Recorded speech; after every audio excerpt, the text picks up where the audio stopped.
What's up, y'all? I'm still out here at the range, as you can see back behind me, on what started out a really nice sunny day out here today. All of a sudden now some clouds have rolled in. They was calling for some showers a little bit later, but looks like they wanting to sneak in early on me. The wind's picking up along with it and the temperature's dropping, but luckily this is the last thing I got planned for today, so hopefully any craziness will hold off until I get it done. So I got the jelly contraption set up ready to go with a couple of chronos and 2 blocks of gel. Now I've done a couple of tests in this gel out here today, so this far block's got several tracks in it. This front one, unfortunately, I had a couple little stubborn ones that snuck in just a little bit, but I should have plenty of room left up here in this block to get this one done. Definitely staying with the heavy clothing barrier on this one. It's got the layer of denim, fleece, and 2 layers of cotton t-shirt. And what I'm checking out for this one is something that is personally going to affect the decisions that I make here. So what we got here obviously is some 10 mil. I got 3 different rounds. Now I've tested all 3 of these in the past, and all 3 of them do incredibly good in my opinion, and that's why these 3 are sitting here. Because what I'm doing here, as y'all can see, I've got my G29. Now you know I picked up this G29 to do some testing with. It's been what, 2-3 months ago now, I can't remember exactly how long, but right after that I was contacted by Muddy River Tactical. Now let me preface that by saying I actually have a Muddy River Tactical holster I've been using with my MC9 here, the Canic MC9. I got this Muddy River Tactical holster about a week after this MC9 was released. Bought it on my own. I didn't know anything about Muddy River Tactical at the time. The reason why I got a hold of them and got this holster, well, didn't get a hold of them, but the reason why I ordered this holster is because they were the first one that I know of that actually offered a holster for this Canic MC9. So fast forward a little bit, about maybe a month or 2 months ago, I was contacted by Muddy River Tactical telling me that somebody had ordered a holster from them and mentioned down in the order notes that they heard about it from my channel, and they wanted to know if I would like a free holster just out of appreciation for spreading the word. So it just happened to be that I had just picked up this 29 and was looking to start carrying it. So that's exactly what I told them to send me, is the same type of hybrid holster but for the G29. So I've actually been carrying this G29 in this holster like this since I got this from them. Absolutely love it. I knew I would because I absolutely love this holster right here. These things are actually full Kydex, so Kydex front and back, and it's got the hybrid leather on the back. You can see hybrid front and back, got the leather on the back, different mounting holes. It's got the clips there where you can adjust the cant. You can tuck your shirt in with this if you want to, put it over this and behind the clip. So this is the exact type of holster that I absolutely love, and that's why I bought this first one and had them send me this second one. Now I don't want to make this video real long, and this is not about these holsters at all, but I just wanted to show it a little bit just out of appreciation for them sending me this. Again, this is a hybrid holster. It's got the Kydex front and back shell. It's held in with the click. You know, you got that nice click retention there. I really like that. Really nice leather backing here. You can see all your hardware, adjustable hardware again. So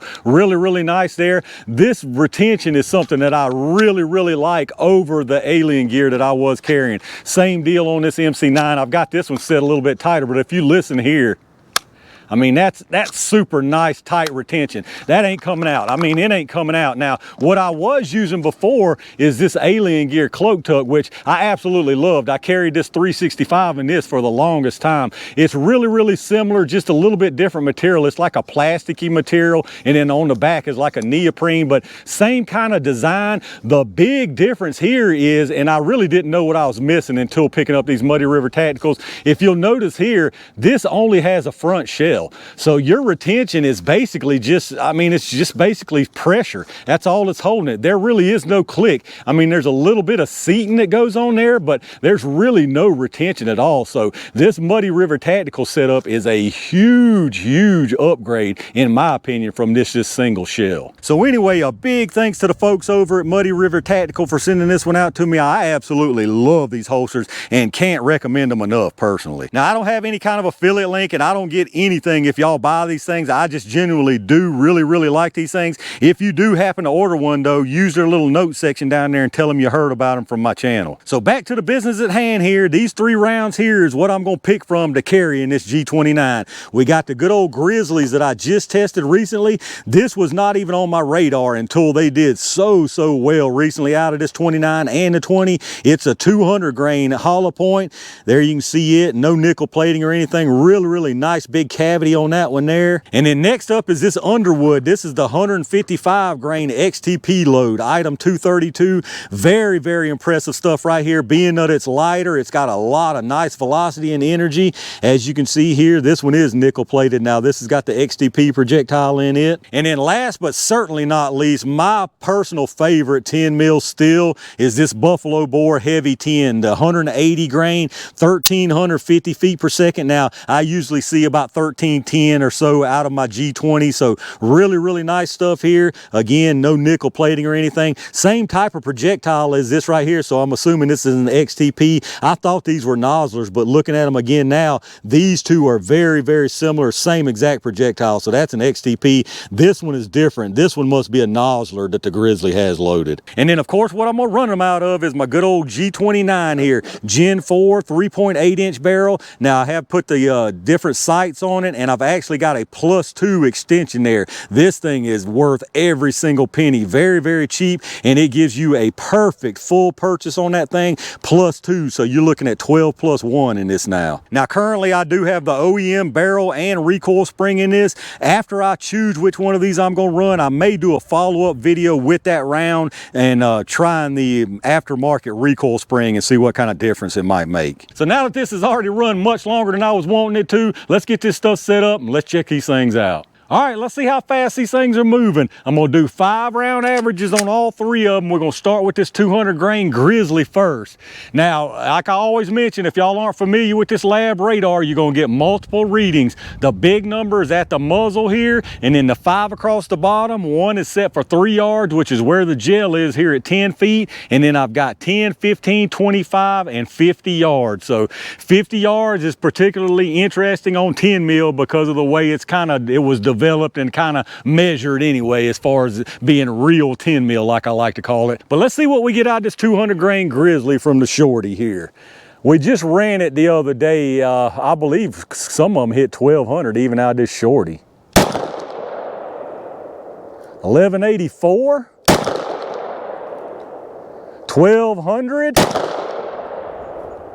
1210, 1193,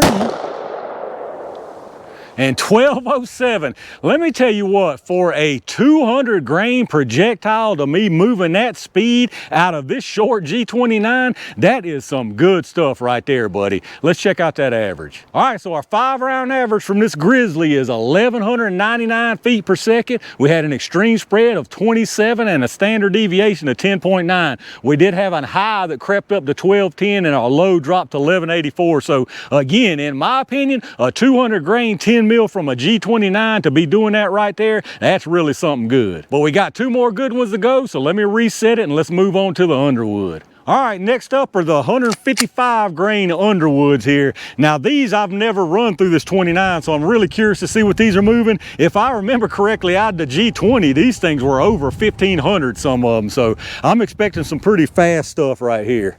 Let's see what we get. I'll try to make note of recoil difference too. I can tell you that Grizzly right there had a little thump to it for sure. Let's see what this 155 feels like. Whew, that's loud. 1370.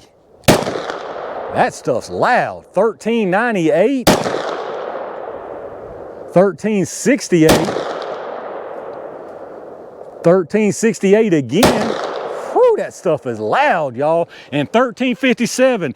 Recoil wise, it's about the same, because I got a feeling this stuff is loaded super, super hot. Even just being 155, it's incredibly loud for sure. Let's check out the average. All right, so that time out of our 155 Underwoods, we had a 5 round average of 1373, an extreme spread of 41, and a standard deviation of 15.3. Our high went up to 1398, so right at 1400 out of that little shorty. Low was 1357, so 1373. Now that's just a 155 grain projectile, but I'm telling you still, even just being 155 grain, that stuff right there has got some thump to it, buddy. But we got 1 more to go, so let me get it reset and let's check out the Buffalo Bore. All right, let's see what the Buffalo can do through this shorty, y'all. This is another one I've never run through the G29, only through my G20. So through that, I'm usually getting anywhere from 13 to 1320-ish or so. So expecting good stuff out of this one here too. Again, I'll try to pay attention to the recoil, see what it feels like. 1252, 1248, 1247, 1242, and 1257. So let me tell you something. We just sat here and saw 3 fantastic 10 mil rounds, y'all. This one right here, as far as recoil, I mean, it's about the same as, probably about the same as the Grizzly, I would guess. They all feel real similar. That 155, if I'm trying to pick one that feels the most rowdy, it might be that 155. But anyway, let's check out the average on this Buffalo. All right, so once again, incredibly good performance. We had a 5-round average of 1,249 feet per second, an extreme spread of 14 with a standard deviation of 5.3. Very, very consistent stuff. It always is. Every single time I've tested this stuff, it's been incredibly consistent, incredibly good performance stuff. This is just some really, really good 10 mil. So there's absolutely no doubt in my mind that we're gonna see 3 very, very nice performances down here in the jail. Well, let me get this stuff set up and y'all know what time it is. All right, y'all, it's eeny, meeny, miny, mo. You've got yourself a winner no matter which way you go. Jelly time. I'm gonna put 1 of each into the gel. We're gonna start with the Grizzly, go in the same order. Grizzly, Underwood, Buffalo bore. No doubt in my mind at all 3 of those are gonna do a fantastic job down here. Now, last time this Grizzly didn't make it to the end of the first block, so I don't expect it to this time either. Let's see what we get out of it. All right, that should have been a good one. Let's go see what I got.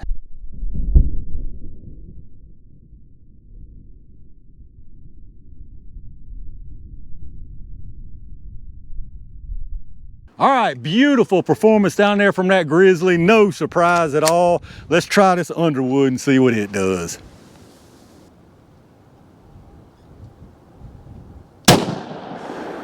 All right, hopefully I didn't come out the side. That went exactly where I wanted it. Let's go see what I got.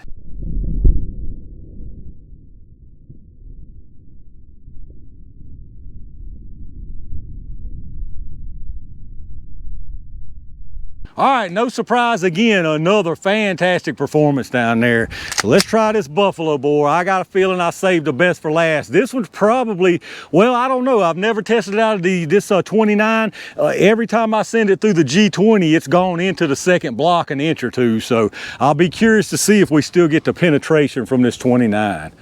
Let's see what we get.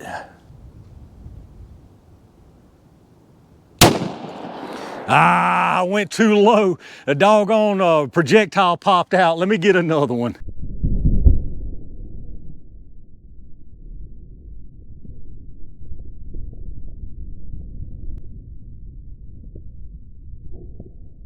All right, let's try that again. That's the first redo I've had to do all doggone day, y'all. I was just trying to keep it low to stay out of those other ones and went too low. Let's try to go a little bit higher.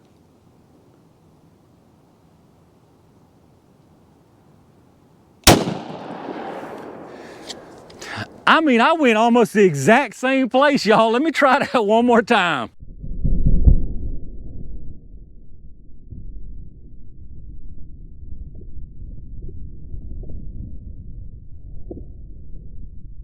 All right, let's try this one more time, y'all. I mean, that's almost the exact same hole there.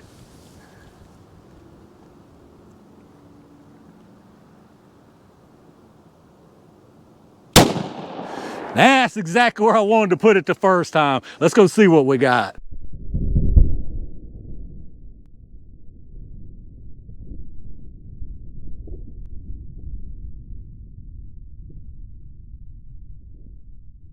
All right, let's check out what we got down here, y'all. Absolutely beautiful results from all 3 of these. I had no doubt about it that all 3 of these were going to perform just like they were supposed to, and that's exactly what they did. So in the middle here, that was the first one. That's the 200 grain Grizzly. As you can see, which is the case with all of these, it comes in here immediate expansion. Now that Grizzly had a good bit of fragmentation again. I noticed that last time from both barrel lengths also. Quite a bit of lead in that track there. Nice disruption and energy dump though. Keeps on trucking. Looks like it's about an inch short of the first block here, and fantastic looking expansion from it. And then the second one right up above it, that's the 155 Underwood. Again, this one here's got quite a bit of fragmentation. It might have even a little bit more, or about the same as that 200. Several little pieces of lead here, but again, very, very nice energy transfer right there through this first block. And it actually goes by maybe about an inch further than the 200. Surprisingly, it's just barely touching the edge of this first block, and that one there looks like it's got some absolute massive expansion. And then last but certainly not least is the good old buffalo bore. My favorite. Comes in here again, immediate expansion, nice energy transfer again all the way through this first block. We had a little combustion going on right there for whatever reason. Goes into the second block about maybe an inch and a quarter or so, and had a little bit of rebound. And this is the only one to go into this second block, which has been the case every time I've tested all three of these. And then the bonus rounds down there on the bottom, those first two buffalo bores I sent, pretty much exactly the same spot through this first block. And this one, that one of them popped out right there at the junction, I've got it, and the other one's sitting right down here on the bottom of the block here, and pretty much the same exact penetration as the one that we ended up keeping. So as far as the penetration, this 200 grain Grizzly is at exactly 15 inches of penetration. The 155 Underwood is exactly 16. It stops right at the edge of that first block. And then the buffalo bore went to 17 1/4 inches. So absolutely fantastic penetration from all three of these rounds. And then here's your close look again from top to bottom. You've got Underwood, Grizzly, buffalo bore. As you can see, all three of them transferred that energy nearly immediately. That right there is the Underwood, big expansion. Back there, that's the Grizzly, more huge expansion. And then sitting right there in between the blocks, as you can see, it rebounded a little. Buffalo bore there, and then on the bottom, another buffalo bore. And just a quick look from the top, you can see all that lead fragmentation going on there. A little bit tricky to see from the top here, but there's your projectiles again, just huge expansion from all of them. All right, let's check out these projectiles, y'all. More absolutely fantastic stuff. So from left to right over here, you got the Grizzly, the Underwood, and the buffalo bore. Absolute complete expansion from all three of them. All three of them looks like they did lose some material. Buffalo looks like it lost the least material of all, and then the Underwood and Grizzly here, they lost quite a bit. But as you can see, they still kept plenty to go along with it, and all the way to the base pretty much. All three of them full expansion. Right here's the other two buffalo bores, the one that escaped, well, one that rested on the bottom and one escaped. As you can see, full expansion from those two even. So let's get some measurements and see what we lost and how big they are. We'll start with the Grizzly here. It started at 200, and that one is down to 181.7, so good bit of loss there. The Underwood here started at 155, and you're down to 148.6 there, so good bit of loss on that one also. And then your buffalo bore started at 180, and it's at 177.8, so some loss there, but again, I think it lost the least as far as percentage of all three of them. And then as far as expansion, I got a feeling all of these are going to be real similar there. So on the Grizzly here, you got 633 and 646. On the Underwood, you got 622 and 618. And then on the buffalo bore, you got 647 and 626. So really nice expansion from all three of them. And there you go, y'all, the Grizzly Underwood buffalo bore 10mm showdown. In my opinion, these are probably the best three 10mm on the market right now. Unless you're gonna load them really hot yourself, I think these are my top 310. If I was gonna have to pick a top three, this would be it. Now, as far as which one of these three I'm gonna pick to carry, that's a very tough decision. I don't think you could go wrong either way. Well, I know for a fact you can't go wrong either way carrying either one of these.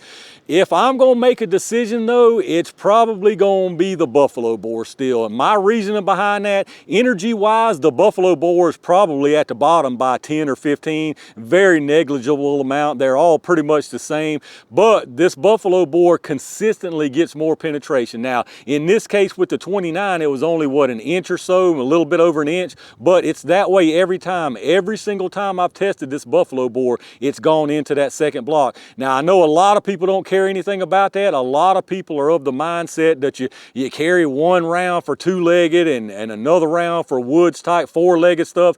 That's not me. I want one round that I can carry to take care of everything, and I just feel like this buffalo bore 180 is an all-around great performer, no matter what the use case. Now, that being said, it's a tough call between this and these other two because they're both great. Fantastic rounds. The Grizzly is probably gonna, well, actually that 155 is probably gonna have the most energy. For me, again, if I had to pick one of these three, I'm staying with my buffalo bore 180. All right, y'all, I think that's a fantastic way to end out a good day of jelly testing. Again, I think either one of these are perfectly capable of getting you out of any tough situation you might be in. But if I had to pick one, it's gonna be that buffalo bore, only because it's got that extra little bit of penetration. I know it always gets that. It's got very, very little material loss. So like I said, I'll take either one of these three, but if I'm picking one out of these three and only one, it's gotta be my buffalo bore. But let me know down in the comments what y'all's thoughts are on it. After seeing what you saw out here today, if you had to pick one of these for carry use, which one would it be and what's your reasoning behind that? If you did enjoy the video, as always, reach down and hit that like button. Make sure you subscribe to the channel and make sure you turn on your notifications so you get notified when I upload new stuff. Again, a reminder to check out those affiliate links in the video description. If you're doing some shopping, hit up those links first, and anything you buy after hitting those links, I get a kickback from them towards the channel, so I really do appreciate that. Once again, a big thanks to all my Range Gang members and every single one of y'all for supporting the channel like y'all do. I got some really interesting stuff done out here today, and I've got some really good stuff planned, so stay on the lookout for that. And in the meantime, stay safe, stay prepared, and I'll see you soon.